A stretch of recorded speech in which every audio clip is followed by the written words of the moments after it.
గాఢాంధకారపు లోయలలో నేను సంచరించినను ఏ అపాయమునకు భయపడను.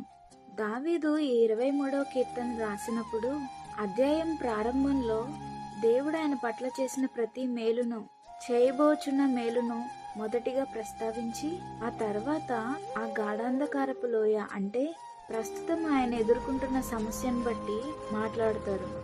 దీని అర్థం ఏదైనా ఒక సమస్యల గుండా మనం ప్రయాణిస్తున్నప్పుడు, అనుకోని ఆపదలలో మన జీవితం చిక్కుబడినప్పుడు ఆ సమస్యను ఎత్తిపట్టి ప్రార్థన చేస్తూ ఉంటాం, లేదా ఆ సమస్యను బట్టి దేవుణ్ణి ప్రశ్నిస్తూ ఉంటాం. అయితే దావీదు ఏం చేశాడంటే మొదటిగా దేవుడు ఆయన పట్ల చేసిన మేలును తలంచుకున్నాడు. గత జీవితంలో దేవుడు ఆయన పట్ల చూపిన కృపను జ్ఞాపకం చేసుకున్నాడు.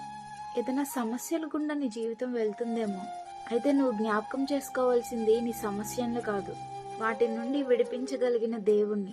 గత జీవితంలో దేవుడు నీ పట్ల ఎలా కృప చూపించారు, అపాయాల నుండి ఏ విధంగా ఆయన నిన్ను రక్షించారు, దానిని తలంచుకొని దేవుని స్తుతించినప్పుడు ఏ గాఢాంధకారము కూడా, ఎంతటి కటిక చీకటి పరిస్థితి అయినా కూడా నీ జీవితంలో నిత్య వెలుగుగా మారబోతుంది. నమ్మితే ఆమేనని పలకండి. దేవుడు మిమ్మల్ని దీవించును గాక.